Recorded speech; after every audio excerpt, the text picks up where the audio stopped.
All right, it's game week across college football, but in Tallahassee and in Baton Rouge, it's not just game week, it's big game week.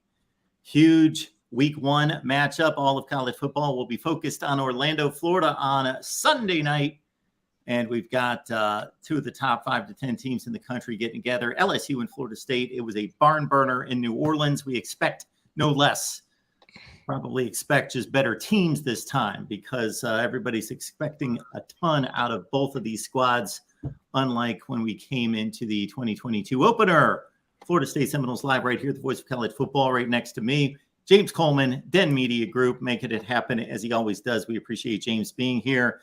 Below is Georgitis. You can catch George at Renegade Report. And of course, George is going to be going live from Orlando right after the game right here at the voice of college football, breaking it down for us. FSU post game. And of course, for a number of times, we get together with our guy, Carter. Power Hour LSU, Power Hour SEC. Those are your two destinations for LSU and SEC football talk right here on YouTube. Carter, what's going on today? I just think everybody here, Mark, because James and I have gotten in fist fights before. I don't know if you knew that or not. I don't think you would look the same if you and James got into fist fights. So I'm not believing that story. I was going to this epic tailgate, and then we just had it didn't go down. But I will say this, Mark, we're all in agreement that we would love to see Utah run over Florida tomorrow night. I actually bet Utah -4, even with Cam Rising being out. But forget that. We're talking about the best season opening game for LSU since 2011 Oregon. I mean, this is the most hyped game. And Mark, you being a historian of the game, you remember that moment in time, right? That was also 2 top 10 teams, and both of those teams ended up having spectacular seasons. So in Dallas, correct? Yes, in Dallas. That was all the way back in 2011. And Mark, LSU fans feel the same way about this rematch spot. I could probably come up with the score if I thought a little bit about it, but we won't waste anybody's time because we got to break this one down. Carter, since you're our guest, we'll give you first dibs on this one. So Mason Smith, obviously an enormous loss. That came out about a week ago. And now we learn about John Emery, which you're telling me not necessarily huge in the game plan. Of course, this is a guy that if you follow the SEC in college football, you've known the name for quite some time. He is a guy that has been around for quite some time. Yeah, so this is the third consecutive year, Mark, that John Emery is missing the season opener for whatever reason this time around. I don't believe it's injury related. Brian Kelly just said he's unavailable. So LSU had 8 scholarship running backs anyway, and 2 others have injury designation. So they still feel pretty good about their running back room, right? And then obviously Mason Smith being out is obviously a huge story. But at the same time, LSU's defensive tackles without Mason Smith last year stepped up without him. And look, to Kareem's super chat here, the Florida State offensive line versus the LSU defensive line. It's such a huge matchup, right? With Mekhi Wingo's returning All-American, got the number 18 uniform. And honestly, the guy, to me, Mark, I do my own grades and all that stuff, that had the highest grade for me last year in that game, outside of Travis, of course, and outside of Verse, was Fabian Lovett. And I went back and I rewatched that game, and I watched him just over and over and over again. And he is a very underrated player, and LSU's going to have to deal with him and Florida State's great defensive line as well. So I know, especially James, being a former fullback himself, this game is going to be physical. It's going to come down to the trenches for me. So I love these shows because I get to learn from you three. So I'll stay out of the way and let you guys talk ball, and I'll just soak it in. So you guys have at it. Yeah, I mean, basically, I agree with everything that Carter said. I think a lot of what people try to pick on Florida State about the 3 games that they had where they kind of fell, I would argue that not having Fabian Lovett was a really, really big piece of that, and also leaving that game. That game also left Jared Verse banged up. So just to start off your season with such a physical game, and I believe Mason Smith towards ACL early in it, just a lot of hitting. a hell of a way to introduce a true freshman into the world of college football.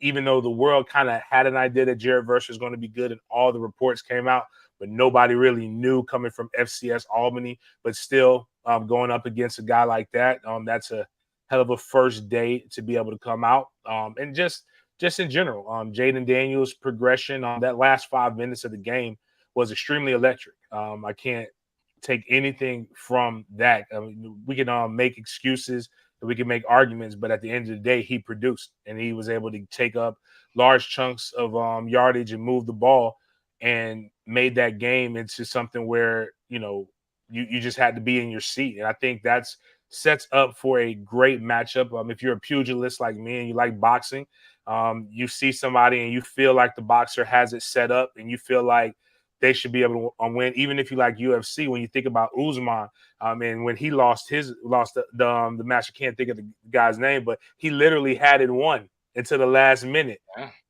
let his guard down and got a kick to the head, and the next thing you know, he's and he gets knocked out. That actually that's probably the best way to describe the FSU LSU game, except for Florida State was able to come up with something to where at the end, and I would even call it winning on the cards, as opposed to just knocking out your opponent.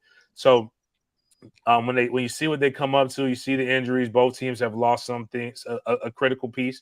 I think Darrell Jackson was going to be extremely important. I think this season, adding depth. Hopefully, NCAA gives some good news. It seems like they're overturning, or at least re-looking at some people's suspensions.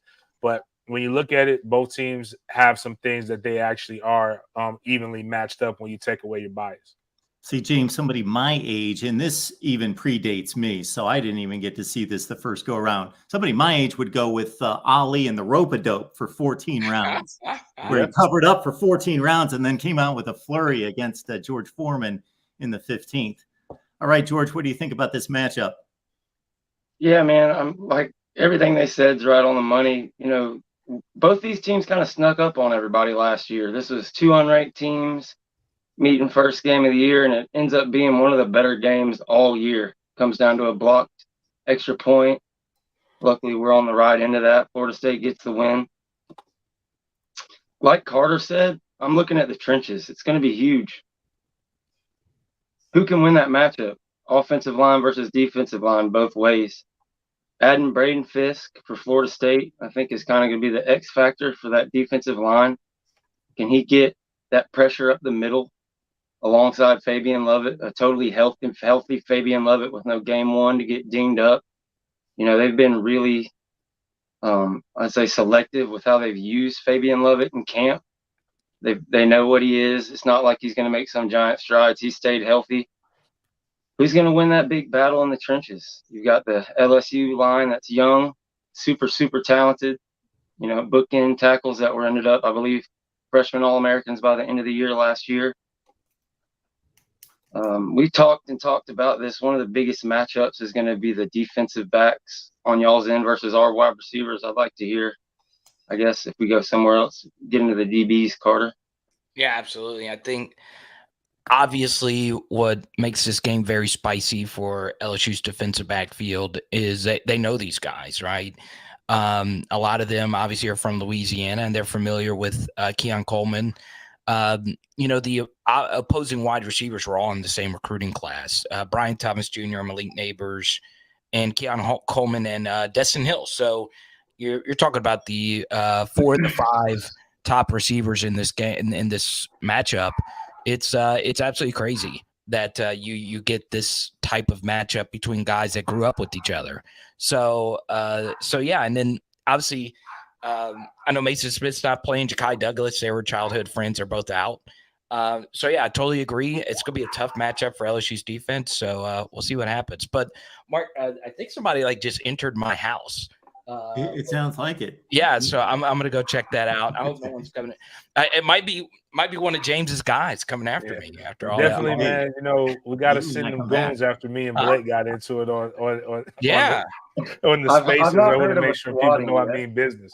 Right. I'll be back in a second, Mark. Let me see what's going on. No worries. James, talking about business, you might as well run some business bias concerning what's going on outside the stadium before, during, the game coming up and what people can get a hold of.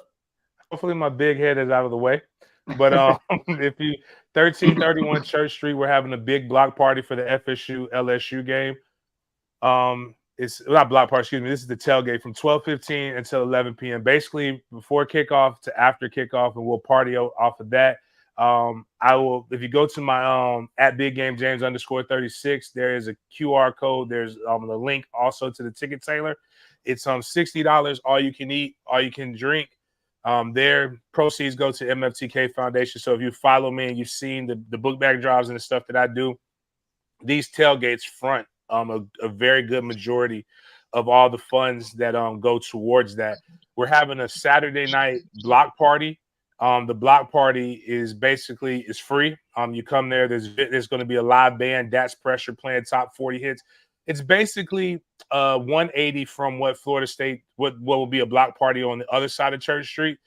Nothing, not trying to compete. I just don't really like country music, so I decided I wanted to hire a band, and they're going to come hang out with us, and they're going to play some good top 40 covers. We'll also have a DJ. There'll be food vendors, and what we have is we have beverages that will be sold. We have beverage bands that you can go to the same site to buy your tickets from for the tailgate, $30, and then that gets you unlimited cups, unlimited ice, unlimited sodas, and then there will be a table that would have adult beverages that are there. So it's somebody said, I don't care if you're LSU, FSU, BYU, as long as you bring good vibes and fun, you're more than welcome to be able to come and hang out with us, man. Like this is not about one thing I'll say this, and me and Carter were talking about this before. My tailgate in New Orleans, it was so dope. There was some LSU frat boys that were right next to us, and they came on over there, and we partied, and we had a great time. None of that stuff. This ain't Florida, and this ain't Miami. We really don't, we may not play y'all again, especially with the new way things are moving. Unless we go to the SEC, we may not ever play you guys again. There's no beef. This is not a rivalry. We're gonna get out there. We're gonna compete from about 7:30 p. to about 11 to 11:30 p. And then after that, maybe a little bit of bad blood for about an hour or two after that. But then we got to go finish our seasons. If you look at what LSU did last year, they took an L like a tough one. Ball don't lie. We shouldn't have fumbled it. And then my man really got tackled on the 3 as opposed to the 1, and he was out of bounds. But whatever, we're not going for all of that. But LSU had a phenomenal season. They beat Alabama. They had a couple L's that they took on the chin after that, but the reality is they finished up to be able to go and have a very good season considering all things that happened. Man, I would love for nothing more. Bring some melatonin and some jambalaya and some good red beans and rice and the dirty rice with the gravy in it. Not that Popeye stuff. I want the real dirty rice. Y'all bring that on. And we can party it up. So. Again, the proceeds are going to help inner city youth and families. That's where the money for these tailgates go toward. It's a good little setup, man. And we also have parking available that's in a safe area. If you don't know Orlando, right where the stadium is, this road called OBT, Orange Blossom Trail, and you don't have to know. Actually, just like New Orleans. I didn't find that out until I played.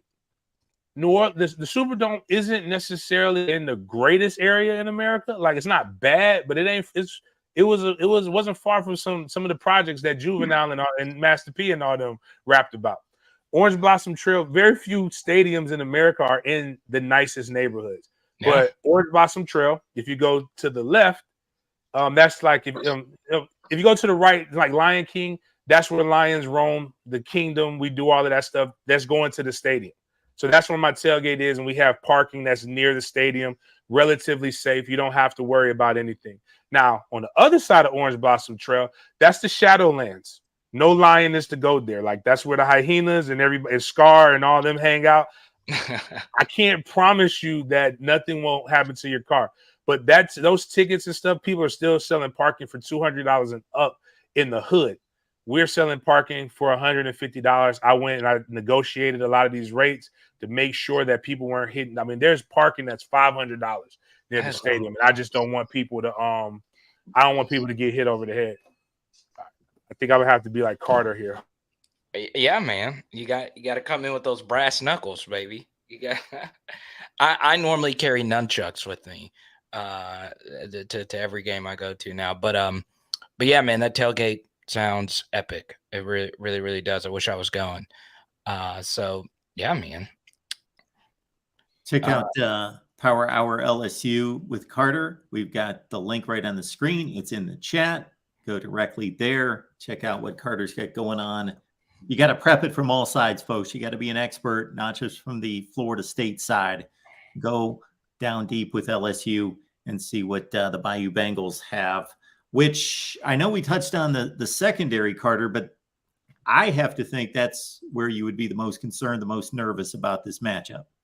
Yeah, and I feel, Mark, that both sides kind of feel that way as well, right? With Malik Neighbors and Brian Thomas Jr. on the outside for them. And, this is going to be Destin Hill's first game. We were talking about him briefly. And he and Aaron Anderson are both making their Division I Power 5 college debuts on Sunday. And they both went to the same high school. And they both are really hyped up, but there's this mystery around both of them, right?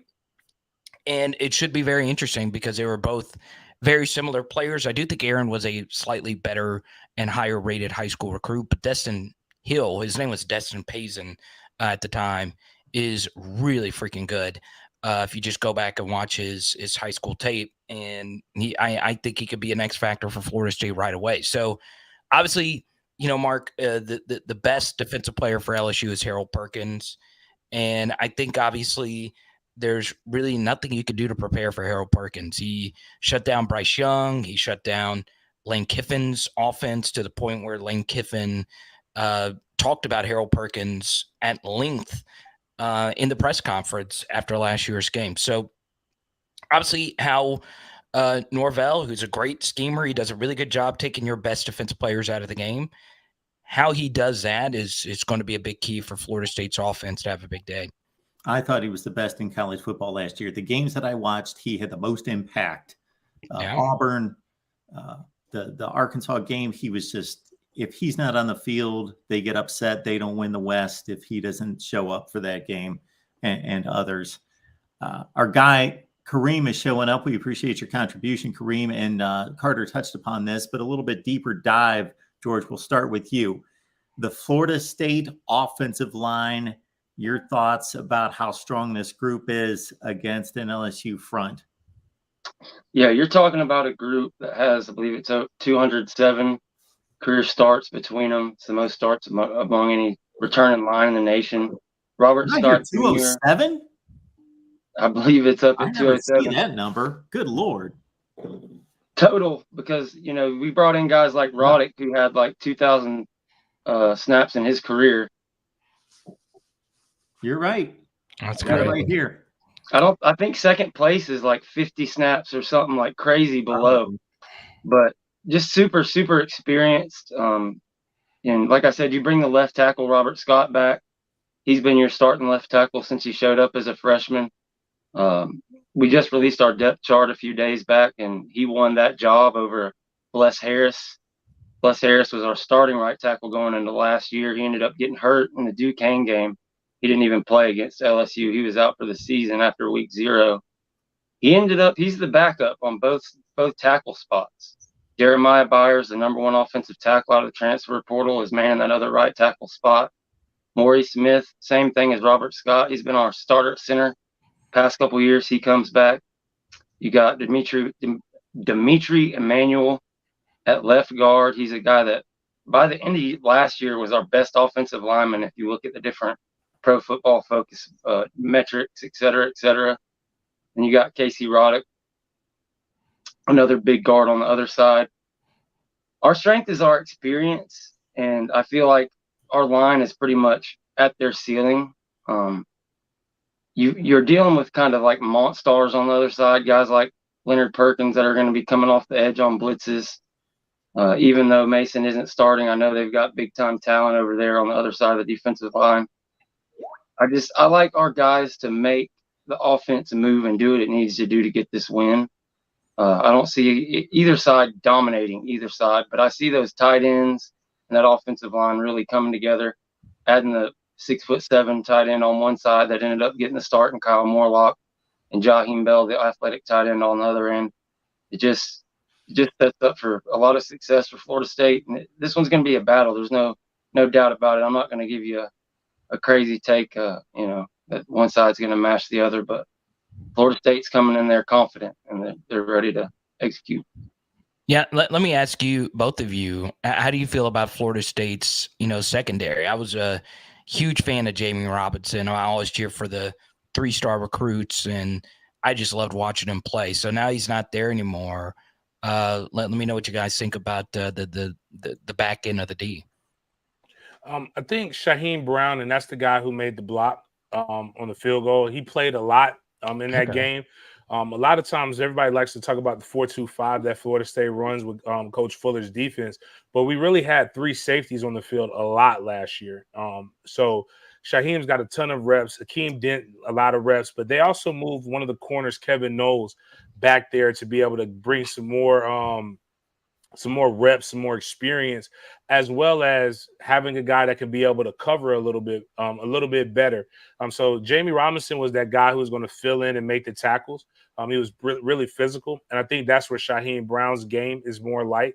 Whereas Akeem Dent and Knowles will be guys that will be able to go from sideline to sideline and really play more not free safety, but center field when it comes to that defense. But much is said a lot about the safety position, and I like to laugh and joke about the 2 weaknesses that Alabama and that Georgia both have are in their safety position. But the one thing that they are very, very good at for the most part are their front 7. So you have to be able to get to the safeties in order to be able to exploit that weakness, which Brian Kelly has done a pretty good job of outside of the Georgia game. He did that against Alabama and Alabama as well. But I think that's really where their youth is at. But I think the athleticism and what they're seeing out of Hussey, what they're seeing out of Kirkland, what they're seeing out of they had a junior college safety that came over. They've got more depth than they probably had in the last few years. And they're really excited about what they're bringing in this recruiting class. But I think they're probably a little bit more deep than what people would give credit for. They're just not the well-known part of this defense. It would be the front 7 is what everybody would know more. Really, the front 6, the way we run it, is what more people would know about than that. Yeah, I just find it's Pat Surtain is the new guy, right? Absolutely. Conrad Hussey, James Coleman mentioned him, has had an amazing camp. We talked about the different true freshmen or redshirt freshmen making their debuts. That's a name that you might see flash. Maybe not right off the bat, getting into the second quarter once they start getting the reserves in there. They talk about him like if there would have been a week 0 game or a Southern Miss or somebody ahead of y'all, that he possibly could have earned that starting spot. Like they're talking about him that high. So I'm really excited to see him for, if I'm not mistaken, I don't want to speak out of turn, he might be from American heritage too, but I'm not quite sure on that. And, last year, obviously LSU special teams really cost them in major ways. I know Florida State special teams for the most part was very shaky, right? The kicker position, and that was really the field. We had some field goals. If we score a American football point with our special teams against North Carolina State, we win the game. I think if I remember correctly, we had maybe some misses against Wake Forest. He got a little bit spooked for whatever reason, but I think it was he changed the way that he kicked. He got pretty accurate and pretty got right back on track toward the middle part to the end of the season. So, but as far as our punting game, as far as our return game, it got better last year. It's still not one of our incredible things, except for kickoff return. I believe we had the first kickoff return in quite some time. We had a few this past year, but with Trey Benson returning to open the kickoff against Boston College. So we've got some big guys back there. Also at punt return, right now, from what I'm understanding, is Keon Coleman will be back there returning kicks, and that's a large individual to go back there and to try to tackle and shore up. But I think with the weapons that this offense has, they're not as concerned about trying to get a bunch of free yardage on special teams as much as they're trying not to lose yardage on special teams. You know, if you don't field a punt and it bounces back another 10 to 15 yards, that will make life a little bit harder on you. And then God knows you guys would know more than anybody about muff punts. A lot of people pick on Yak Johnson and his water gun drill, but you know what we don't do at Florida State? We don't muff punts. So like so maybe I think everybody in the nation should go get a super soaker and start chasing around their players with and squirt water on them so that they can get the concentration. Yeah, it's so interesting when you look at the third phase of the game. I was listening to I know I butcher his name all the time. John Papuchis, is that how you say his last name? Yeah. So he actually got and he's a special teams coach at Florida State. He actually got his start at LSU. I did not know that until last year. And he was talking about how this will be the first time he's going up against a Brian Kelly team that is not coached by Brian Polian. And obviously LSU decided to go separate ways with Brian Polian. It was a little mutual, honestly. And he became an AD at a D3 school. And now LSU is going by a collaborative approach on special teams. And I'm friends with some of the LSU specialists, and I will guarantee you that they are not going to be nearly as bad as they were last year. I was one of the worst special teams units I've ever seen in the history of the SEC. I'm not just talking about LSU. It's all the teams. They were really, really that bad. But they have a good punter, they have a really good deep snapper, and they had a really good kicker. It was just everything, from muffin punts to coverage, holdings, kicking it out of bounds. It was just a mess. So it should be very interesting. And Mark, one guy that I think could have a big game. We're talking about the Louisiana flavor on Florida State's skill position guys. Honestly, it's the Florida guy on LSU's offense that became so key, and that was Mason Taylor. Obviously the son of Jason, and he went to St. Thomas Aquinas, which obviously everyone watching the show from a Florida perspective knows that high school and all the great pros that they produced. And Mark Mason had one of the best true freshman seasons from a tight end you'll ever see. Now, he's not Kyle Pitts. He's not like just this transcendent tight end prospect, but he is very good. There's really not a whole lot of things he's bad at. And one thing that was very interesting is last year he just kind of had to play a lot as a true freshman by default. They didn't have anyone else really experienced, and he had a difficult time blocking Florida State's very physical front. As the season moved on, his blocking got a lot better. And, people that have played the game will tell you this. Tight end is one of the hardest positions to play as a true freshman because you don't really block a whole lot in high school. So he honestly turned into one of the best tight ends in all of college football. And I think he's going to have a lot better game this year. And you guys correct me if I'm wrong. I've been watching this Florida State defense quite a bit. One thing I think you can get Florida State is over the middle. Am I right or am I wrong about that? In the shallow middle of the field. I mean, yeah, especially with the way that you guys run it, you have to be able to shadow. But the problem with that is from what I remember correctly about the game is that that's not necessarily Jaden's game until you go into a prevent mode. That's where a bulk of the yards came was when we went to prevent mode. And I think, I hope, I pray that Adam Fuller has learned to abandon prevent. Prevent we lost to Jackson. We lost to Jacksonville State for a myriad of reasons, but notably we were in prevent. And with the last 5 minutes, and I understand the thought process. Nobody's going to score 14 points in 5 minutes. You're going to do this, but apparently that happens. So, but I think if you continue to play aggressive, you press, you bring the pressure, you force Jada Daniels to get uncomfortable. I think that's where you where we will be okay. Where he's really good at, and I don't think people give him enough credit, nor do they give Jordan Travis enough credit. It's because they're athletic quarterbacks. But Jaden Daniels, when he's in a comfortable pocket, Buddy can spin it. And so that's what I think, though. But I do agree, like, if you do have historically Florida State, if you have a good tight end, you can eat. Yeah. And, one thing that's also very interesting, Mark, we're talking about, the familiarity, and especially James does this playing. I have a lot of friends in the coaching industry, and they help me with film studies and all that good stuff. And it is amazing how interconnected these staffs are, right? And one matchup that's very interesting is Adam Fuller against Mike Denbrock, right? You go back to, Fuller with Memphis, and Denbrock was the OC at Cincinnati. And I believe they had a matchup or two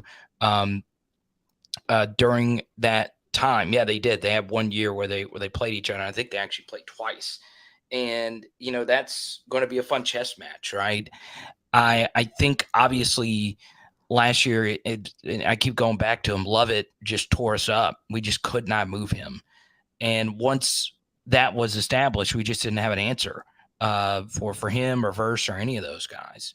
So it's going to be interesting to see how Verse and how Denbrock goes about blocking, those fronts. And obviously it's going to be interesting to see what Adam decides to do. Let's just say Florida State is down by a lot. Does he get more aggressive? Or if they're up by a lot, does he go into prevent? It's going to be a very interesting sight to see. Yeah, I think the other adjustment that's going to have to get made is, and again, this is us going off of what we hope. He was the number 1 D tackle in the transfer portal at one point, and that'll be Brandon Fisk. And what does he do on this level? And is he everything that people are raving about him in camp? I mean, I've seen him. He looks like a Power 5 dominant D tackle. So we'll see with him, and then we'll also see the maturation of Joshua Farmer, which is one of the things that I just find odd. And this is where me and your colleague Carter may have gotten into it a little bit, but and I didn't want to put words in his mouth, but it's just what I'm listening. And I've talked to Mark about this, I believe, on last week's show. Everybody talks about how improved LSU is, and there is no denying that. They are extremely improved outside of everywhere, probably besides the secondary. And I just believe it's going to take, and they probably are improved there. It's just going to take time because you have so many new pieces that are there. Like, and people say this, like Florida State guys, like we just have like this curse on us, like we just stayed stagnant. Like 87% of your production, 87% of your production returns with Keon Coleman, Brandon Fisk, Jaheim Bell. I know I'm missing somebody that I don't want to disrespect. I won't really count the running backs because I don't really know how well. I think he's going to do fine, but we all know what Trey Benson is going to be, and we know what Jordan Travis is. And that's with the Destin Hill coming in that has performed well, but again, he's a true freshman, an older true freshman, but he's a true freshman as well. And I say all these things because I hear, and I agree with the linebacker play. He's really, really good. Kalen DeLoach played very, very well, and nobody's talking about. And Kalen DeLoach had locked a lot of scrambling quarterbacks down this season, as well as Tatum Bethune, as well as a lot of these guys are getting better. And that's kind of the one thing that I'm trying to wrap my mind around when I'm listening to it, because I don't want anybody to believe that we're just going to, that either team is going to walk in and just utterly blow the other one out. I don't think this game is designed that way.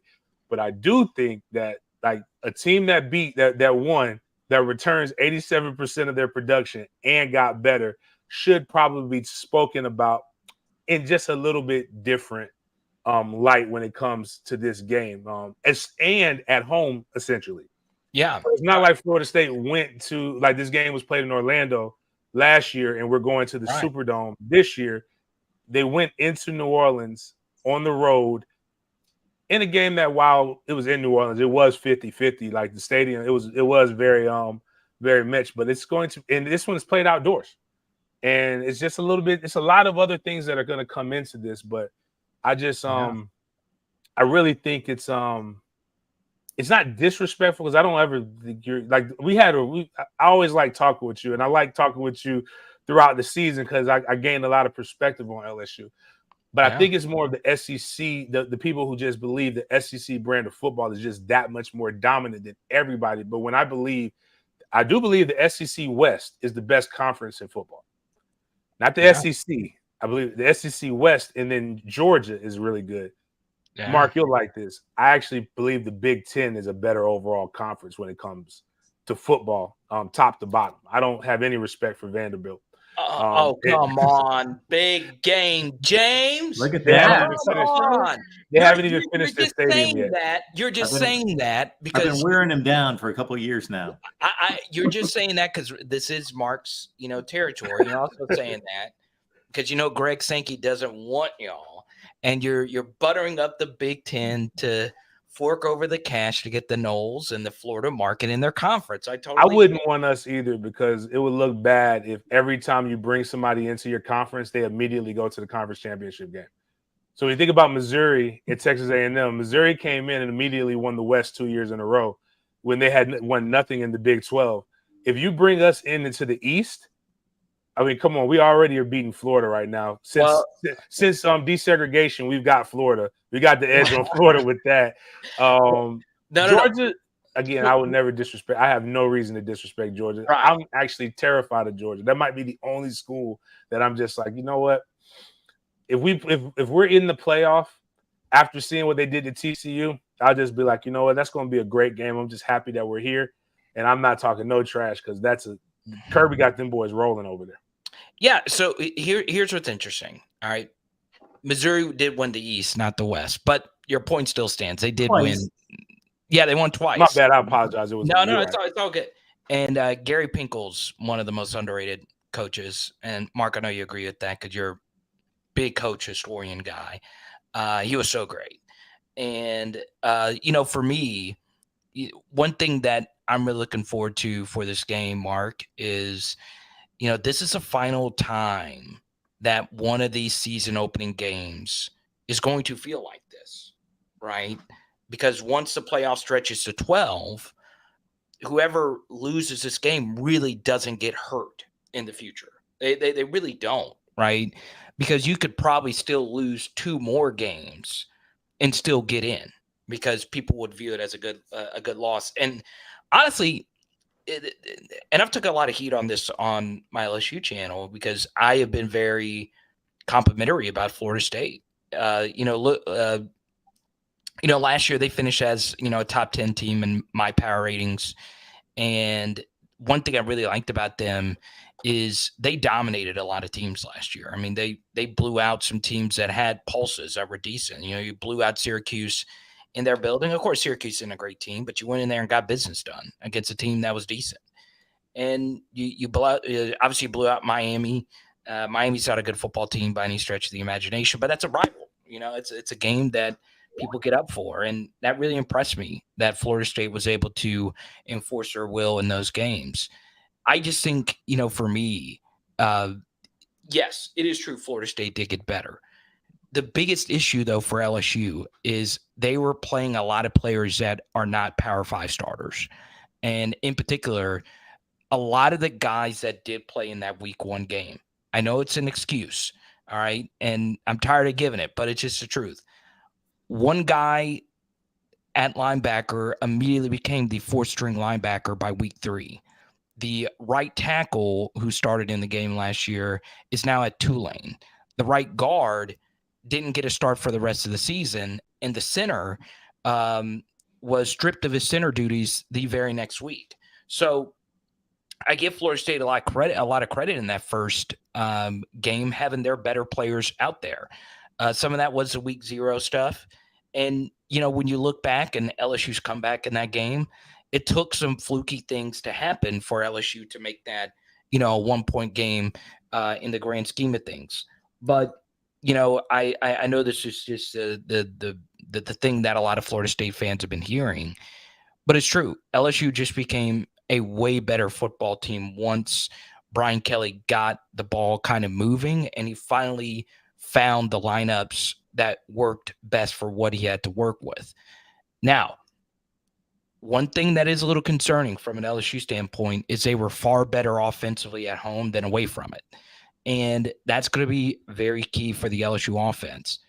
And there are some good things, right? They were in this building last. This was the last game that they played, obviously, in Camping World Stadium. I do think that matters.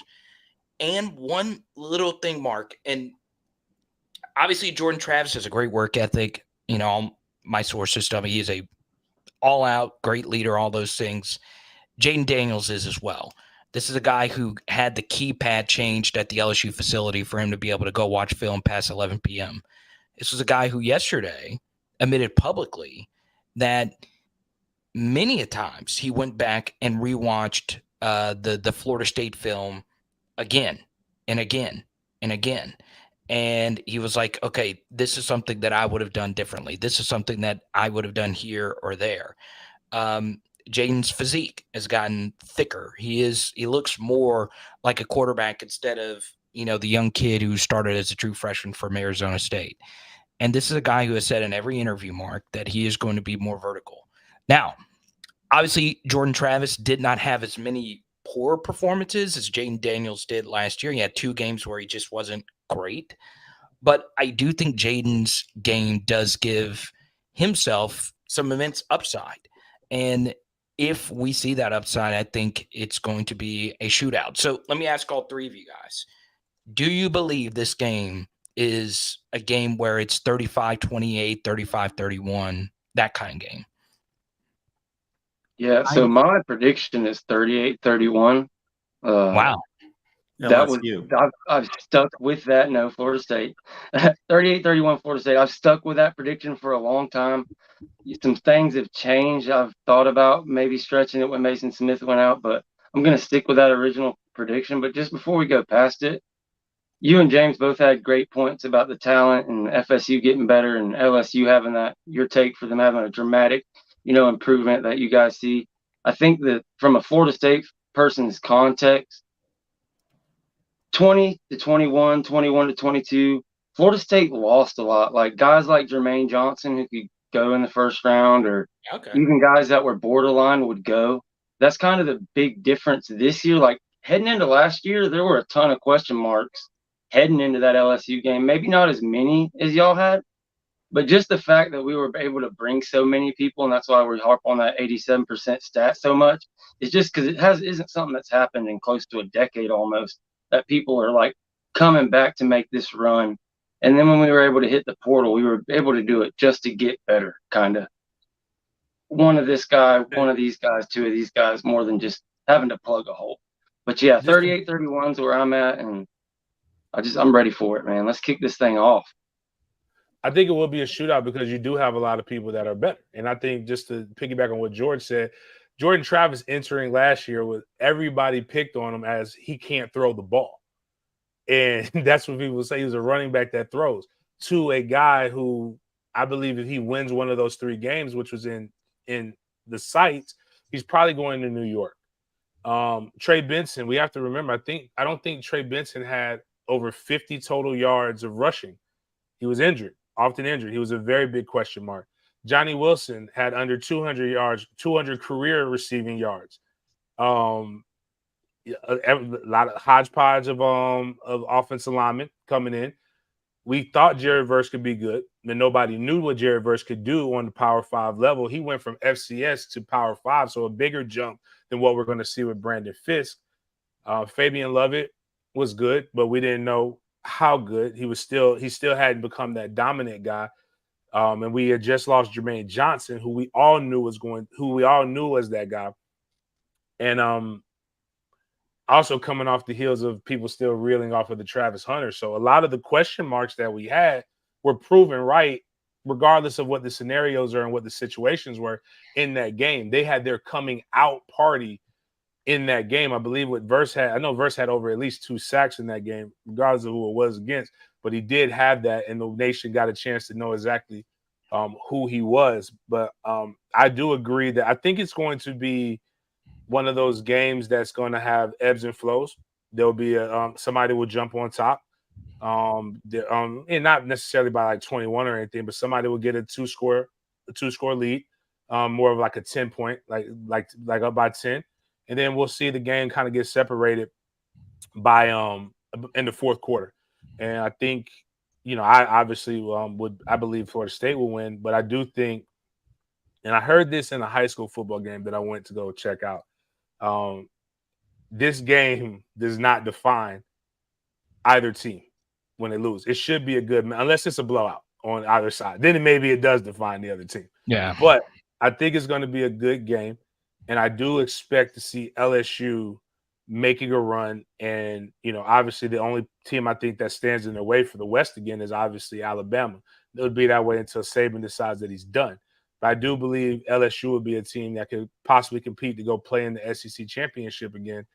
And I think Florida State will be a team that when it's all said and done will be competing for an ACC championship. And that's what's fun. And I think you brought it up, Carter, in the beginning with the new way that the landscape is moving, as well as, obviously the playoff, but also the SEC going to a 9-team schedule in conference. You're no longer going to see games like this because they're dangerous. You don't want to have – there's no need to take that risk for the extra L out of conference when you still feel you have a tough conference schedule, tough conference slate ahead of you. So the goal would be, as I was explaining to fans, as a guy who covers the NFL, the goal is going to now be more of an NFL mindset where it's cool to win your division. That's a goal. It's cool to win your conference. That's always a goal. The goal is to get to the playoffs, though. If you can get to the playoffs, you can win the Super Bowl. If you get to the playoffs, you can win a national championship. And that's the overall overarching goal, is to be able to put yourself in position to continue consistently be in the college football playoff. Yeah. I want to shout out Hal, 2 or 3 Not Good as One, Joshua. These are a lot of people that are from my channel. Please subscribe to Mark, and he does a really good job. And James is going to be on my channel tomorrow night. And I'm really freaking excited about that. We had so much fun on his Den Media. Check him out. Mark, I'm about to have to skedaddle, but I want to say thanks for everything you do for CFB. And I saw someone in here. I want to point this out. Montre. He says, remember when Jalen Carter picked up Jaden Daniels like he was one of his kids at the park? Well, truth be told, Jalen Carter will lift every quarterback up by one arm, outside of Jamarcus Russell, maybe. I mean, he. I don't think that's necessarily a slight on Jaden Daniels because Jalen Carter was him. So I still have nightmares about that play. Because I was in Atlanta when I saw that, I was like, oh yeah, we're not winning today. It's over. I came all the way here for an ass whooping. And once I saw that hand go in the air, I was like, oh man, dude, we're cooked. We are so freaking cooked. But yeah, I appreciate that, Montre, bringing back those memories there. But thanks so much, Mark. Thanks for all your support, and we'll see you guys. See you guys tomorrow night with James. There's gonna be fireworks, baby. Let's go. All I got to say as a closing remark before I let you go, Carter, is that I got folks out there paying me between $5 and $20 a pop on Patreon. So I got to figure out who's lying to me and who's telling me the truth between you three, because they paid me to get these picks right. Oh, they do. Oh, yeah, that's true. And I started off 2-0 against the spread, so I got to keep it going. Well, if you don't want to give your pick out, just text me where you lean, because I know you want to keep people at the end. Because you're super sharp, man. You're Chris Berman in his prime, man. So I just text me who you believe will win, Mark, unless you want to give it right now. I'm glad you threw that prime comment at the end of that. Very good. Carter, we appreciate you, man. Good stuff out of you as always. All right, buddy. We'll talk soon. Cheers. We'll see you. Our guy Carter, we got his link in the chat, Power Hour LSU. Get on over there, check it out. We did need to pick up a couple super chats here. We had and wanted to keep Carter around for one of these, but we'll still get to it here with our guy Kareem, who wants back in the conversation about quarterback mobility. And I know that neither one of these coaches want to beat up their quarterback, but obviously they both bring that dimension to the game. Do you think it's any more important, either one of you, for either Daniels or Travis to tack on the running? It certainly was for Jaden Daniels last year for LSU to stay in the game? Yeah, I think the difference between the two and the running game is Jordan Travis 90% of the time is going to be running more to set up the pass and try to get free to where he can hit somebody downfield. Not that he won't take off and run, but pretty sure Florida State isn't going to be scheming up many schemed quarterback runs. On the other side of the ball, Jaden Daniels is such a threat and just so advanced at that level of his game. I'm expecting them to still have him, whether it's just 5, 6, 7 designed quarterback runs. I'm expecting to see that from him. And yeah, I just have to say that more Jaden Daniels on the quarterback running than Jordan Travis. It just seems he's less and less running. I believe he only had 400 yards all last year. And one of the kind of keys for LSU's game, if you talk to a lot of different people, I'm sure Carter probably would have said so too, but 100 yards rushing from him, that's a big landmark for them and wouldn't look too good for us. When he tore us up last year, that's what happened. He took off running. So on Florida State's side, make sure guys like Jared Verse don't get too excited and rush up those lanes and keep him in the pocket and make him throw it versus running. If we can limit his running, the more we can do that, the better. Yeah, I think one, context matters.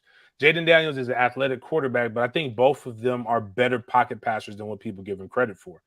And they both only want to extend the plays. And so what Jaden Daniels did, and you can look at, if you don't have to believe me, the box score tells you everything.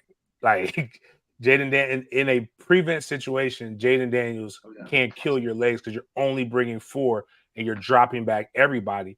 And he did a great job of taking away and gaining big chunks of yards. He got 114 yards that game. I personally think for them to win it, he's got to be a better quarterback overall. And he didn't have a bad game. He was 25 for 34, but he only had 209 yards. And he has to be able to attack Florida State deep. Now, this isn't me reporting this. This is what LSU is reporting, that they're still not seeing him attack deep in some of the scrimmages or in some of the practice reports against a secondary that's not as good as their secondary was last year. So, but if he's able to attack Florida State deep with the 1,000-yard receiver returning, who didn't do much against Florida State, but really developed and came on toward the end of the season, I think that's really where it comes down to. It's which one is going to be able to play the traditional role of the quarterback. Because I'm going to be honest with you, they probably don't want Jaden Daniels rushing 16 times. He led all ball carriers last year. So to be honest with you, I have no idea what Noah Cain can do because he only ran the ball 7 times last year against us. I do believe Noah Cain's a good running back. I know he was a prep guy that we came after pretty high, and I know they have some talent, and I know they're wide receivers. It was supposed to be Boutte, who was supposed to be the guy last year that did not do much, but I do know that LSU, one thing they have, and me and Carter talked about this on my show, is talent in the skill position because they recruit the state of Louisiana extremely well. Appreciate y'all being here at the Voice of College Football. Join George directly after the game. Sometime after the game, George is going to get the link up. It'll be ready for you sometime after the game, as soon as George can get set up after the game for Florida State post-game from Orlando. And if you're anywhere close to the area and you're thinking about going to the game and you can't get in the stadium, or even if you can get in the stadium and you want to have a better time than in the stadium, lock in on what James has going on. One more time, James, let us know and let people know where they can get in on the goods. Yeah, I was trying to share it in the chat, but I guess it won't let me do it. But if it's on my at Big Game James _36 is my Twitter handle. If you go there, it's my pinned tweet. It's all you can eat, all you can drink. The tailgate is at 1331 West Church Street in Orlando, right outside of the stadium. We'll be partying. DJ and stuff will be set up around noon. The food should be ready around 2 to 3. We'll be drinking and partying all the way up until after the game. So, like, if you don't go into the game, we'll have TV set up. It's kid friendly. We got a video game truck for the kids. We have some games for the kids. There should be plenty of juices and stuff for the kids. I think we got 50 youth tickets sold. So we have an adult ticket, we have a youth ticket.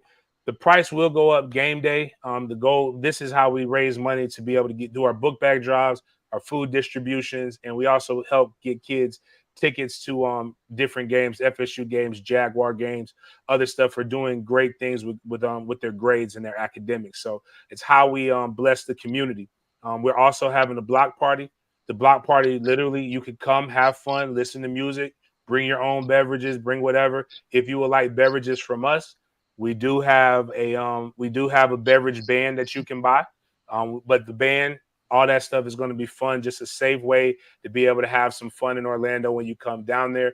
And we do have parking available. 1333 Long Street is where the parking lot is. Again, right next to, not far from the stadium.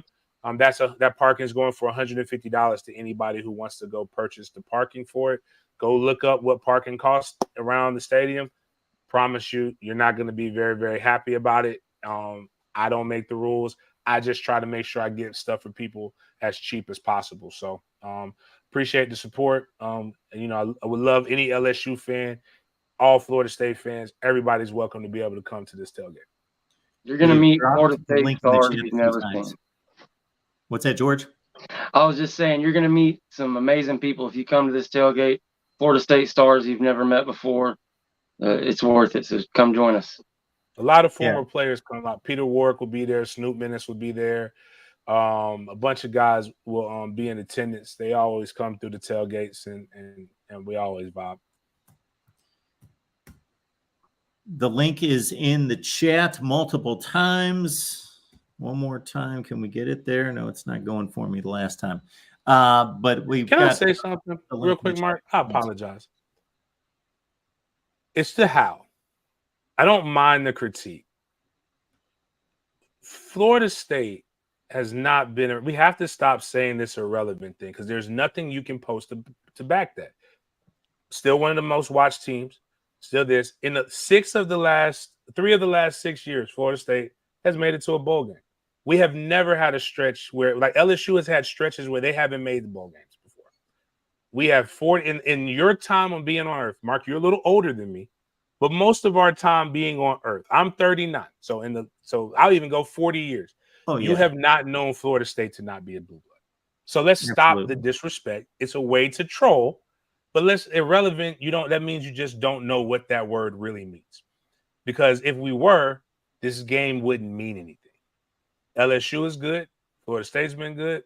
Hey, we're gonna go out here and have a really, really good battle. And if the fact remains we are irrelevant, just think about what you're saying to yourself. I want you to look into the mirror and say this. I lost to an irrelevant team. I lost to a team that does not matter. It's kind of like the Saturday Night Live skit. I want you to look and say, I am somebody. I'm a good person. And doggone it, people like me. I lost to an irrelevant team. What does that say about the team that I root for if we lost to a team that doesn't matter? You matter, Hal. No matter what you believe, I want you to know. Remember, Tupac cares. If don't nobody else care. Just that'd be my parting shot for that. Very nice. And I'll back it up by saying, LSU fans, go through your history. Go to any site that's got year-to-year records. Go to the 1990s. You were in basically hell from about 1989 to when Nick Saban showed up in 2001. So about 12 seasons, you were under 500. That's how bad LSU football was for about 10 or 12 years. Florida State doesn't have anything close to that going back to the mid-70s. All right, everyone. Appreciate you being here. Florida State Live. We'll be back here next Wednesday. Join George after the game. It's right here for Florida State postgame. And again, the links are in the chat to make it a good time for all of you joining James and everybody else at the tailgate in Orlando. Enjoy the game, everyone. Go Noles.